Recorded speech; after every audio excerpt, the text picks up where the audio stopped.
Greetings, it's Vaygrim, back again with another video. I'm just checking on some of my garden here. I still have my livestock over there, and we've got some interesting plans for their containment area. Later today, I still do have a bit of a winter cold, so you will have to bear with me. My throat will go dry and my voice will go out a little bit, but we will muddle through. Now, the chicken and sheep farm have been going very, very well. I've got some wool stocked up. I also have some feathers that I've been using Dartcraft to shear off of. Now, speaking of Dartcraft, there's one thing that I wanted to do. Oh, this needs to be put away. And I can probably put away some of my tools as well. Dartcraft has... Let me see, how can I explain this? I still use an ordinary furnace every once in a while. I've got coal. Sometimes I need something cooked real quick that isn't super important, so I don't mind just sticking it in the furnace and coming back to it later, like food. Well, Dartcraft has furnaces that are basically a coal-burning upgrade. Let me go get... I just put a stack of coal in there. Now, the benefit to this, and I think I can show you... Let me see, do I have something that I need to cook? I do, 6 potatoes. Awesome. You put 6 potatoes in, it fills up and burns fuel. First of all, the Dartcraft Furnace actually has twice the cooking speed of a normal furnace, which is really, really nice. Perk number 2, it stops using fuel. Even though it has filled this up and it has used some of the coal to fill up its fuel reserves, it stops consuming fuel as soon as there's nothing to cook, which means it is very, very fuel efficient in the grand scheme of things. That's always a good thing. So I should have done that upgrade several episodes back, and I do apologize for forgetting about that. But there's so much that Dartcraft offers that we just haven't even touched upon yet. Now, I did move, as you'll see, it's not there anymore. I have moved our enhanced enchanting table plus up here. I have also put some bookcases. Now, these are normal bookcases. You'll see it says bookshelf, bookshelf, bookshelf. But instead of just vanilla Minecraft, these are chiseled. All I'm done is get a bookshelf and put it into, I think I have it here, put it into my chisel. And what that does is it gives me a variety of looks that I can go with. Like, I believe this is the Abandoned bookshelf. That is the Necromancer's bookshelf. That's the Red Tomes bookshelf. Trying to remember, I think that's the pastel colors. Anyway, there's a lot of different varieties, and I like it. It's just not one thing repeated over and over. It makes it look different. Very, very cool. So we do actually have a max level of 22 here. I could put another level of bookshelves up here, but I'm not going to worry about that just yet. We'll address that later. Hasn't been an issue just yet. Let's see. We were going to start on Ars Magica. Now, one of the reasons why I chose this, the spawn is actually right over there between those two trees. And one of the reasons why I chose to move over here is because right here, there was a puddle of water that I relocated as soon as I got 4 buckets. And it is liquid essence. And I tell you what I'm going to do. I actually need to dig up my shovel. Get it? Anyway. I'm going to put it... Whoops. Oh, I didn't know that was down there. There are so many pockets and caves down here that I just forget about.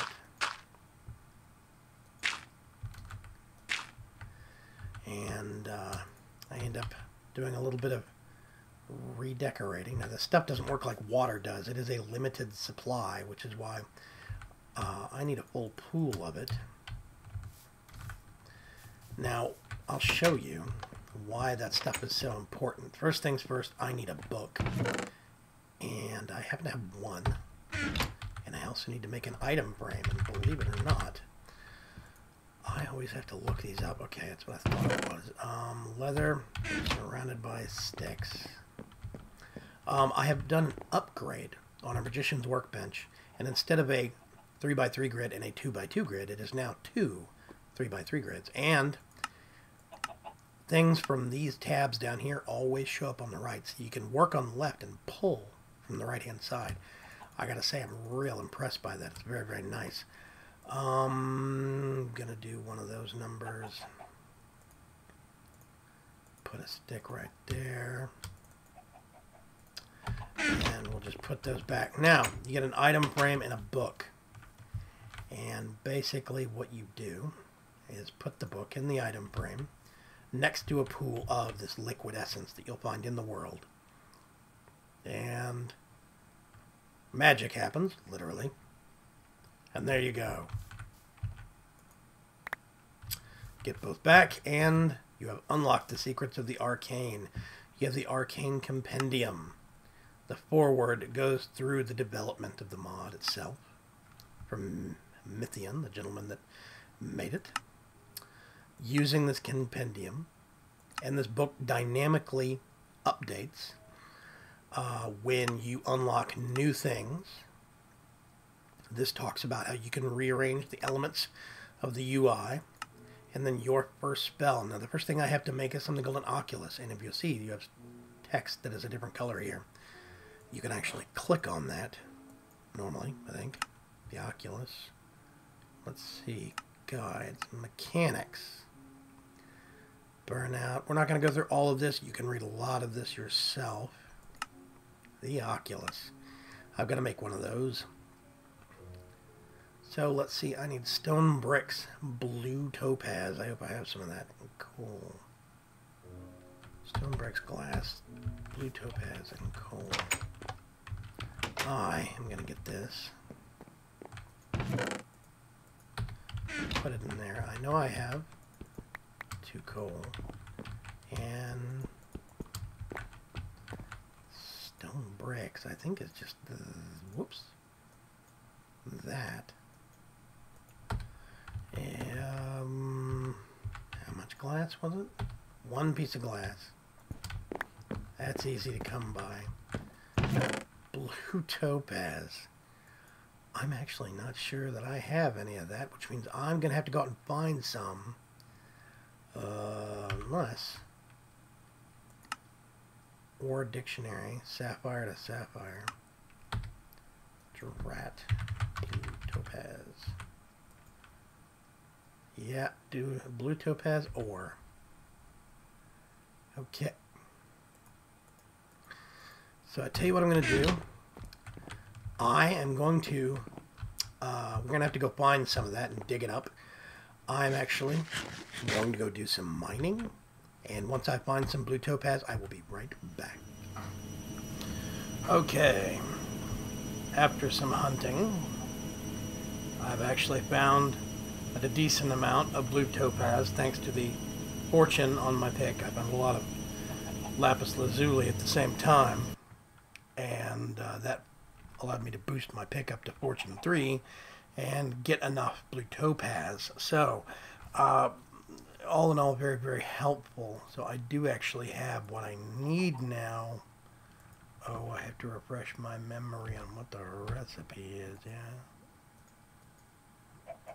I think I need that, and that. Okay, I have an oculus now. And I think, since I have some other magical stuff upstairs, I'm just going to start putting things relating to Ars Magica up here. I'll expand up on the 2nd floor. Now, basically, I don't think we have any actual levels yet, but we do have points, starter points to spend off. Offensive, defensive, and utility. Now, There's tons of spotlights on Ars Magica 2 that goes into greater detail than I can ever go into. So, like Dire Wolf is putting one out right now, Dire Wolf 20. So I'm not going to go into in-depth, but basically you have to unlock things on this tree, different tiers of points. Like the middle range, the top range is this, I believe, blue, green, and red. Blue is the top range of points, and you get that just from leveling up. Green points you get, I think, from leveling up, but you have to have more advanced and more complex spells as well. And then the stuff way down is going to require this kind of a point, red points, which is defeated by, only gained by defeating boss monsters, basically. Fire elementals, water guardians, stuff like this. Very, very hard stuff. Well, some of it's medium grade hard, some of it's really hard. But anyway, I'm going to go defensive. Healing. Basically, yeah, regenerate and heal. I'm going to stick with that. See, I've spent my points. I've learned these three things. As I level up and use spells, I will gain more points, and that's how you advance in the system. But before I start crafting spells, there's actually some other stuff that I want to do. First things first, I want to make a sigil stand. 1, 2, 3, 4. I need one of those. 1, 2. Basically, this is a new feature that's been added to, I think oh no, I do need that. I need that there, and I need that there. Sigil stand is a new feature, and sigils are new features that were actually added. One thing that I actually want to try is containment. Now, runes are something that you will use a lot of on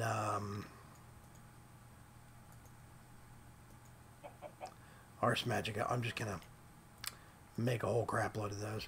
And then if I want to do what's called a sigil of containment, I need a blue rune, which means I need to go get some lapis lazuli, because I don't think I have any blue dye. Do I have blue flowers? I've got blue berries, but no blue flowers. Wow. Okay, now what else do I need? I'm just going to do this and narrow it down. Basically, a stand can hold 3 sigils, and there's different sigils that do different things. The thing that I'm actually curious about, there is containment, which actually prevents anything from getting in the area, within the area immediately around the sigil. Nobody can get out of it, basically, unless you're a player. So that means that like farm livestock can't get out. It's better than a fence. It's almost like a bubble, and it's very, very nice. I'm gonna grab a stack of that. I think I do actually have some of those, yeah. And I think I even have fence. So what I'm gonna do,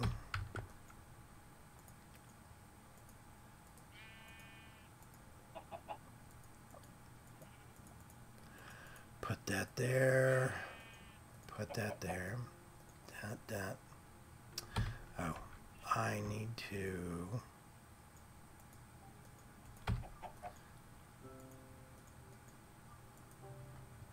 what am I missing? Oh, backwards. There we go, sigil of containment. Now, if we get these things and go outside, is it daytime? Excuse me. Where's the sun? Well, it's okay. Basically, what I'm going to do... Excuse me. Put that down right there. And put that right there. So what you might notice is... Oh...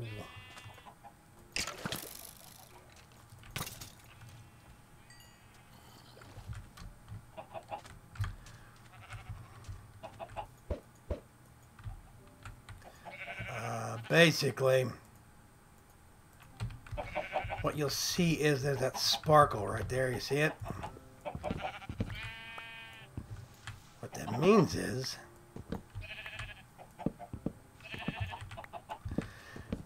our farm animals can't get out past that sparkle, no matter how hard they try.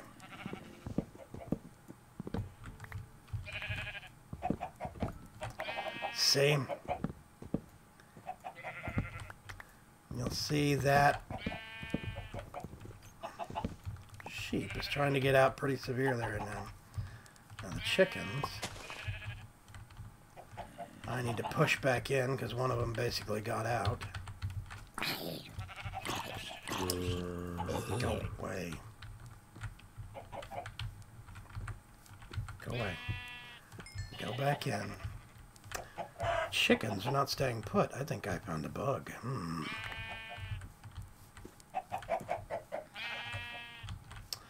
I don't know if chickens don't count as livestock or what, but I have a pair of cows.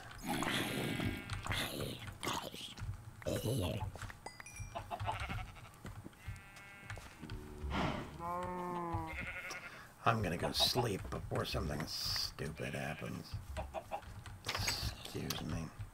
Okay, so it seems like there's a lot of stuff in Ars Magica that's not quite ready for prime time yet. There's some of these sigils that don't even, they have recipes but they won't craft for me. There's other ones like containment. Sigil of containment doesn't work. About 50% of the time, livestock just wander straight through the border that's supposed to be keeping them in. There's other ones that don't seem to do anything at all. So I think we're going to have to come back to that. I'm also running across problems where I have saved and quit out to do some research and come back in between last time and this time. And my points in the Oculus keep resetting. So it seems like Ars Magica 2 is running across some problems because of some recent updates to it. So I think, unfortunately, we're going to have to put that on hold and do some other stuff. So I hate to do that, but we're just going to have to. I'm going to get this stuff and put it away real quick.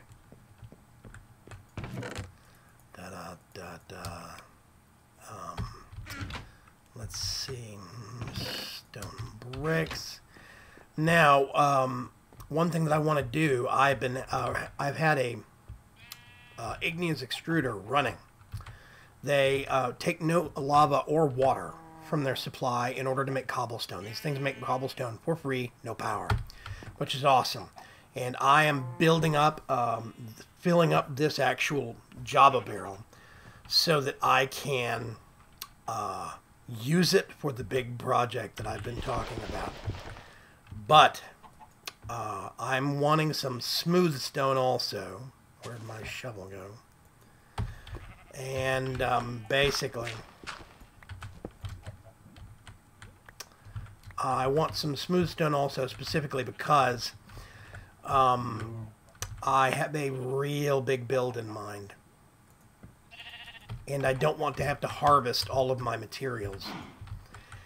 So what I'm going to do instead is set it to smooth stone generation. Now, unfortunately, this uses water. So what we need to do is make a endless water source that machine can pull from. And I would like to make one from Ender.io. Now, the thing that I actually want to try and use is called a Reservoir from Ender.io. And it uses fused quartz, which is basically just nether quartz put through the alloy smelter. That's a machine I have right over there.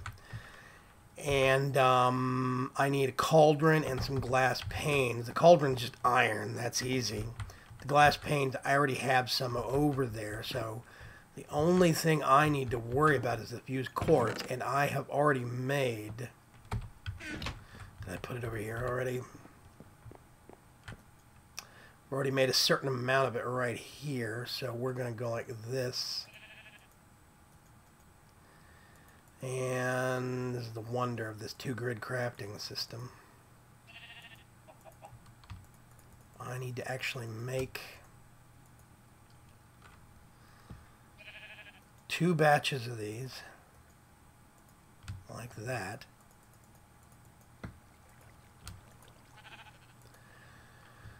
Now what you do with these, and I also have a Java barrel that I want to use. What you do with these things is set them up in a square like that. And basically, you can do them vertically or horizontally. The beautiful part about these things is that they can be done vertically or horizontally. You'll see now it's filling itself up now that I've given it 2 buckets worth. I'm going to put this here, and I'm going to tell it that on the back it can. Now you see, this is now filling up and being kept filled up by this. This keeps replenishing its own water supply, and it's pushing it out through the back into the igneous extruder, and I'm getting smooth stone. Now, we're going to go do some more building, and I'm going to show you why. Actually, I'm just going to put those back also. I'm so keen on getting so much built. Nope, that's not right. There it is. I need a building guide, and I already have some torches. That's what I'm going to do.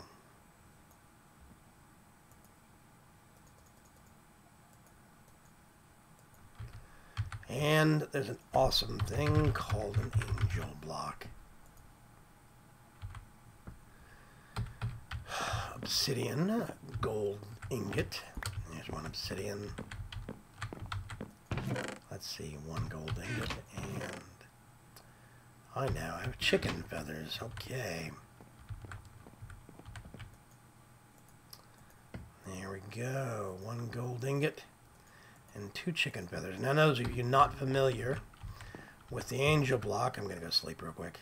Actually, let me go sleep and do a couple of things, and then we'll tackle this project in the morning. I'll be right back. Okay, so as I was saying, excuse me, the angel block is a real amazing thing. Now for this, so I can talk, I'm actually going to use bat form. This is not for my own purpose. This is purely for visual capabilities. But what I want to do requires us to get some altitude, and I want to be able to talk at the same time. So I want to make something pretty high up above water. Now, 9 times out of 10, you would have to actually do what's called nerd poling. Actually make a pillar of stone or dirt or sand or something straight up in order to build this high. The angel block doesn't require you to do that. You can literally click and release, and it will show up right there. And I get it back immediately. Now, what I want to do is I want to make something big. 12. Whoops. Other side. I want to make a huge sphere. I'm just right-clicking on this. This is called a builder's guide. It's from OpenBlocks, and it is amazing. Basically, what I want to do is I want to make an airborne base that is a massive sphere. And coming out from this thing, I want to actually have adjacent towers. You know what? It'll do. Get it back automatically. Let's see. If I want to change the shape, I can shift, right-click, cylinder mode.